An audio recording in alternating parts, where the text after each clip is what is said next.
So next up, we'll be looking at how fintech can be an enabler of a more sustainable and inclusive world for all. And we'll be listening from our bronze sponsor for today, Google Cloud.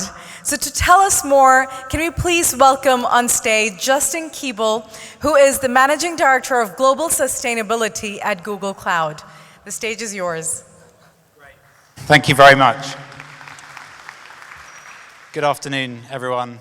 As you heard, I'm Justin. I lead sustainability for Google Cloud. I'm what's called a noogler, which is a new Googler. I joined about 18 months ago after 23 years in consulting. I actually started my life here in East London working for an office products company. Have any of you watched The Office? So it was very much like The Office. I joined as the environment manager. They had no idea what that was or why we needed one. And they put me in the HR department.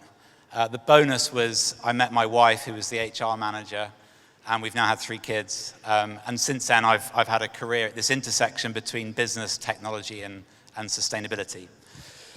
I want to do 3 things. 1, provide a bit of context as to why this is important. Secondly, to tell you a bit about Google and our approach to sustainability. And then thirdly, talk a bit about Google Cloud and particularly how we're working in the finance sector. Does that sound okay for the afternoon? Okay, good. So, we face an existential crisis.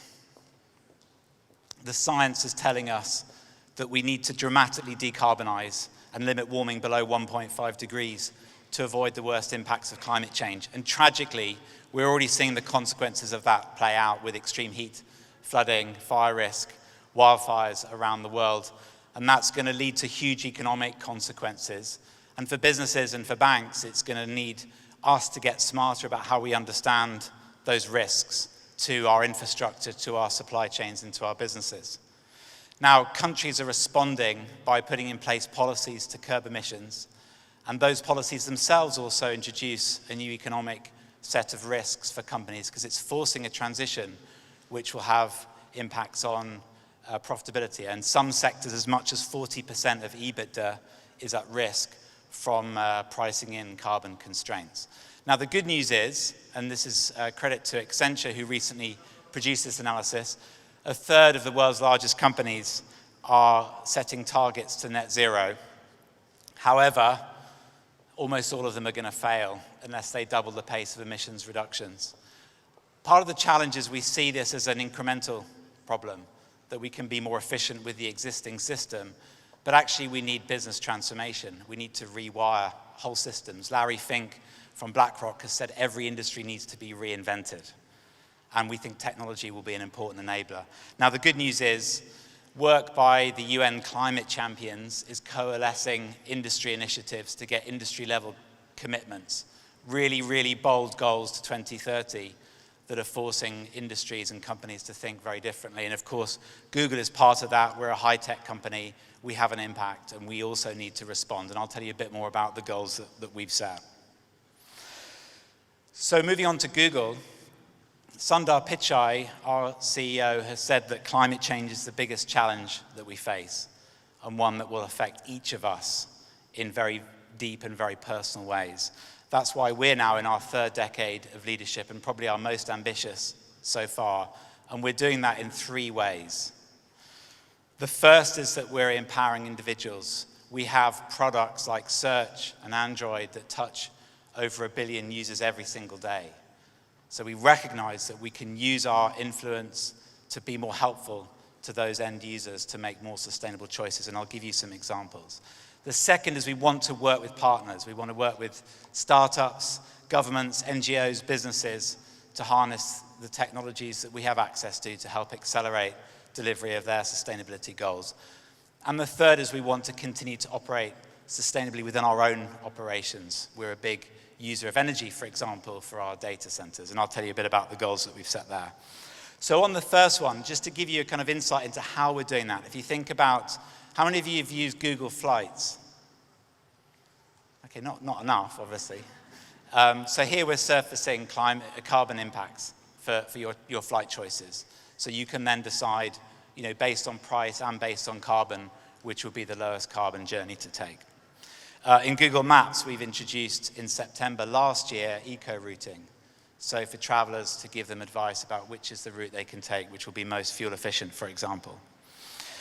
And we've also in Google Maps introduced now data about EV charging infrastructure with feedback from and reviews from users, which is helpful for those wanting to charge their vehicles. Incidentally, how many people have got an electric vehicle in this room? Okay, did you know that 1 in 5 cars being sold in the UK is now electric? And in Norway, it's 100%. So we're at the beginning in the UK of a very exponential change around EV adoption. The second is about how we're working together, and I want to give you a few examples of how we're doing that.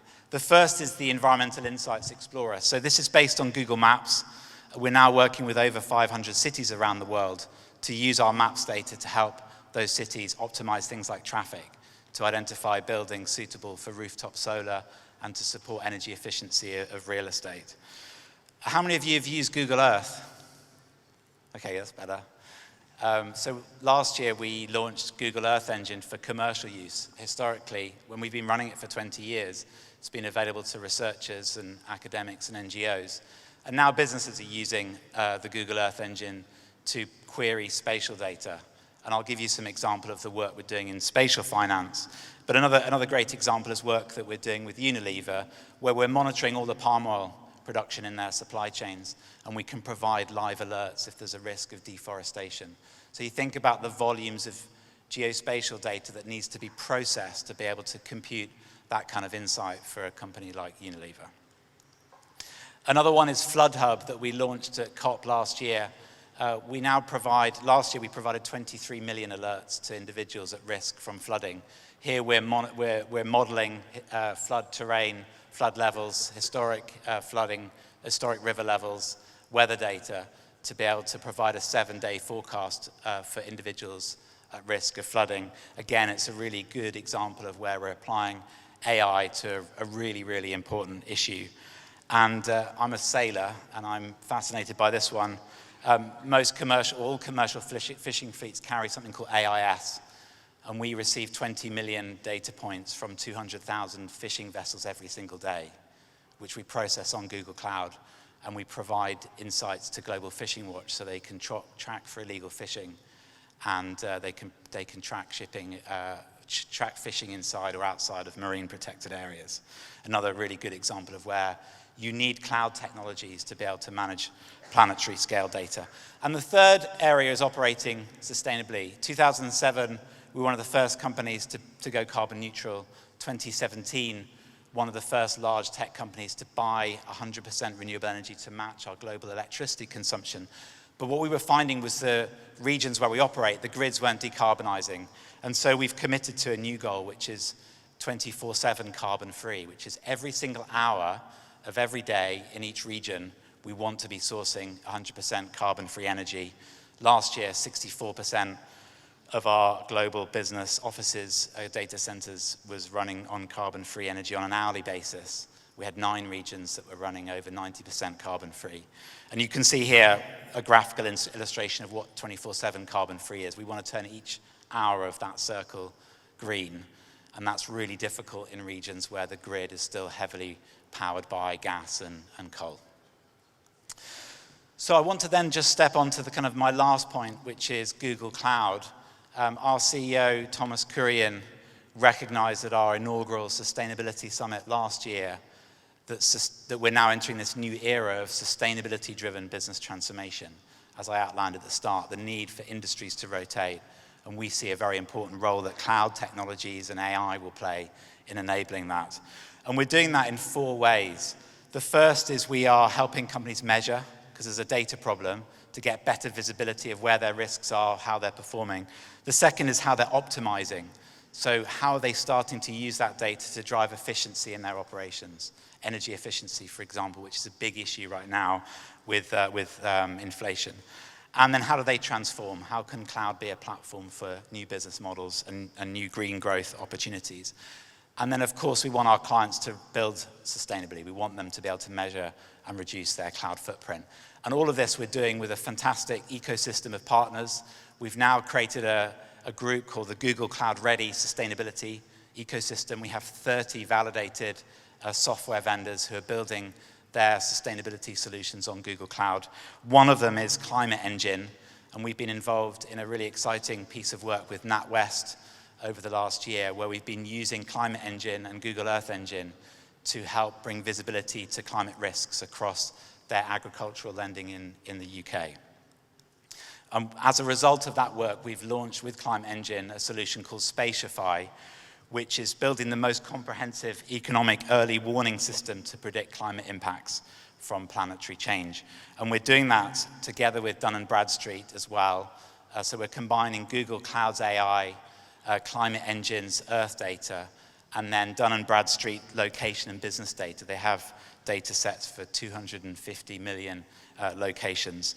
And to give you an idea of the kind of use cases that we can perform with Spatiify, and bearing in mind in the UK we could monitor every parcel of farmland every day if we needed to monitor for these types of changes. The challenge when you've got a bank who's got a postcode location for a lendee company is you know the point location, but you don't necessarily know the assets around. So one of the first steps is understanding the full spatial footprint of the organization, for example, a farm that you might be lending to, because then you can start to see the kinds of risks and opportunities that lie across that real estate. The first use case is on climate risk, so understanding where there's flood risk or fire risk or extreme heat risk to that location. The second is biodiversity, so for farms we can monitor hedgerows and wildlife corridors. We can spot energy leakage, which I found fascinating, from space. So we can see not only which buildings are leaking energy, but which parts of the roof is leaking energy from space. We can look at solar potential, and we can look at emissions. There's a fantastic initiative called Climate Trace, which is a google.org funded initiative, which is bringing visibility to emissions at the asset level on a monthly basis. And now we can see that spatially, and that will be hugely important for banks that want to understand the emissions footprint across their portfolio. That was a very speedy whistle-stop tour of what we're doing at Google Cloud, and I hope that was useful for you. Thank you very much.